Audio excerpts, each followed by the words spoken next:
Schools are meant to be safe spaces, but 2025 was rocked by a string of disturbing allegations involving educators, principals and deputy principals. The South African Council for Educators' latest annual report shows that 606 cases of alleged unprofessional conduct in the 2024-25 year, including assault and sexual misconduct cases. This morning, we're joined by education activist Hendrick Makaneta to unpack what's driving this, where the systems are failing children and what real accountability should look like. Hendrick, good to speak to you. Now, when you say 2025 sparked a rise, what changed? Was there more incidents, more reporting, or just more media attention? Well, of course, 2025 has been one of the years in which the terrain of education broadly has been affected by a wide range of factors, problems ranging from, safety.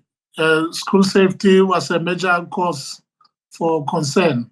We've seen some of the learners, embarking upon unwarranted conduct. We've seen perpetrators, bring about violence within the school community. And, that has always been a cause for concern. And we acknowledge what government has been trying to do all over the years to try and minimize all of these negative acts of conduct, of violent conduct. And of course, we think that going into the future, we must be able to do everything possible to protect, our learners and our teachers so that they can be able to study and teach in a conducive environment.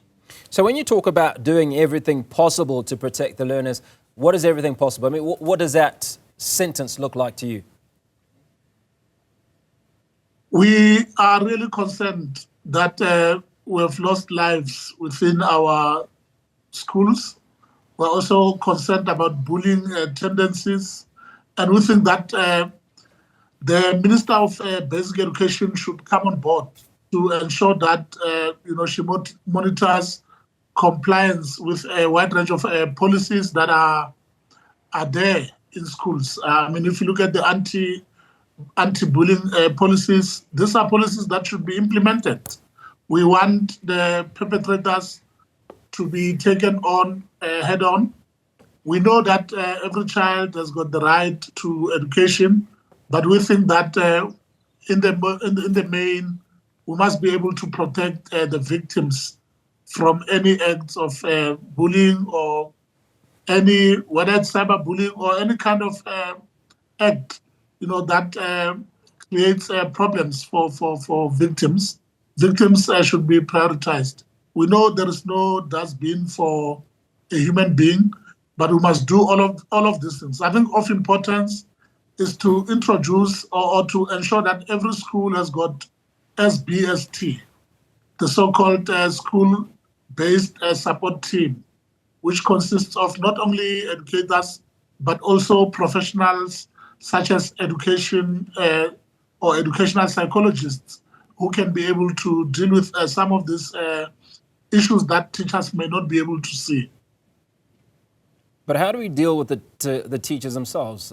The big part of this conversation really speaks to the principals, the deputy principals, and certainly members of the teaching staff that have abused young learners. The SACE report for 2024-25 reports 606 cases, right, where we're talking assault and sexual misconduct, which featured heavily.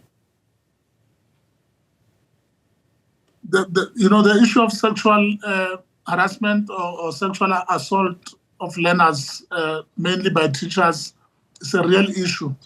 And we want to applaud the Education Labour Relation Council for taking up most of these issues with a view to ensuring that disciplinary cases are finalized. But of course, we are aware that in some instances where learners have been violated, some of the parents of learners often accept bribes from perpetrators.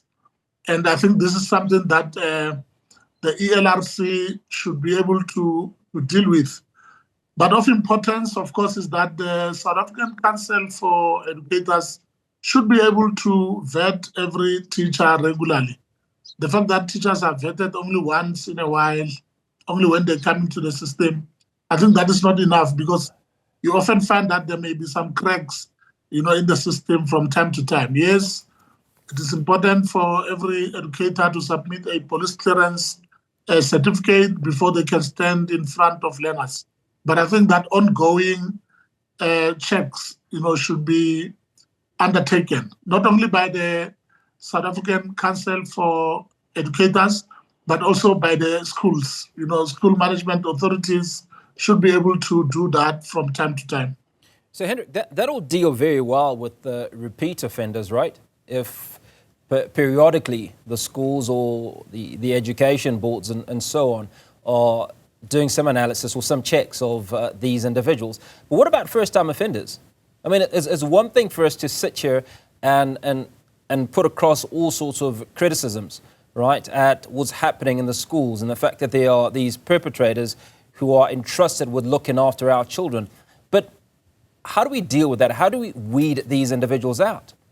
Is there any way that you can almost stamp it out before it happens, nip it in the bud? Are there telltale signs before the abuse occurs that we need to look out for? Yes, indeed. I think that, learners should be taken through, regular workshops where they can be taught more broadly about, acts of sexual misconduct.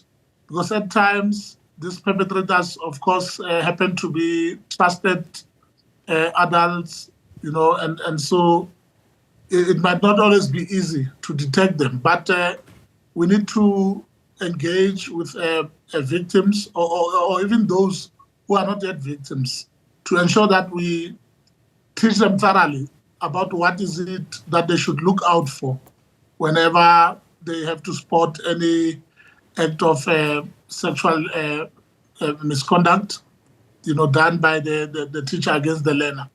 We must be able to regularly engage them. But equally, we must be able to inform or train those who are part and parcel of disciplinary processes, should be given training. I'm talking here about the educators.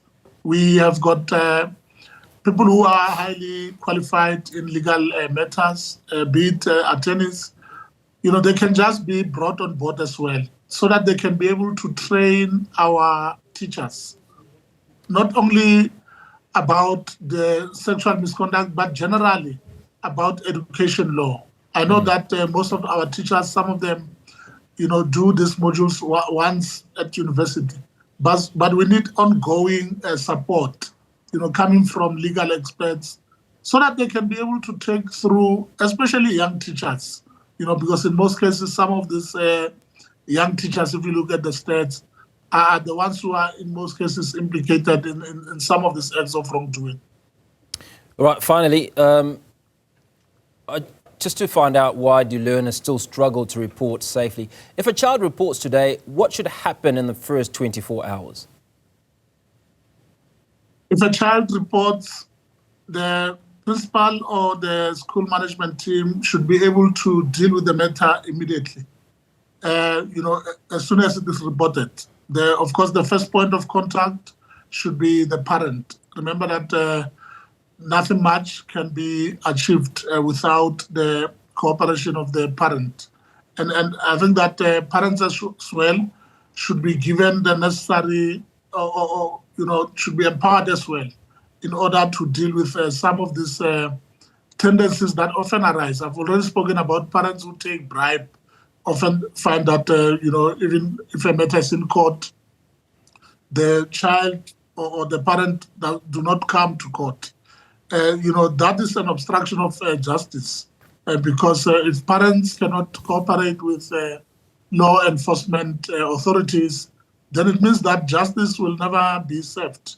And of course, the teachers as well should be empowered as well to say that if a child reports any act, of misconduct, they should not waste any time. They must be able to report to the school principal immediately, who also knows what should be done thereafter. And I think that time is a factor here. It's very much discouraging to find that some of these matters are often swept under the carpet or reported weeks after they've occurred. Hendrick Makaneta, appreciate your time. Education activist reacting to the South African Council for Educators' latest annual report, which shows 606 cases of alleged unprofessional conduct in the 2024-2025 reporting period.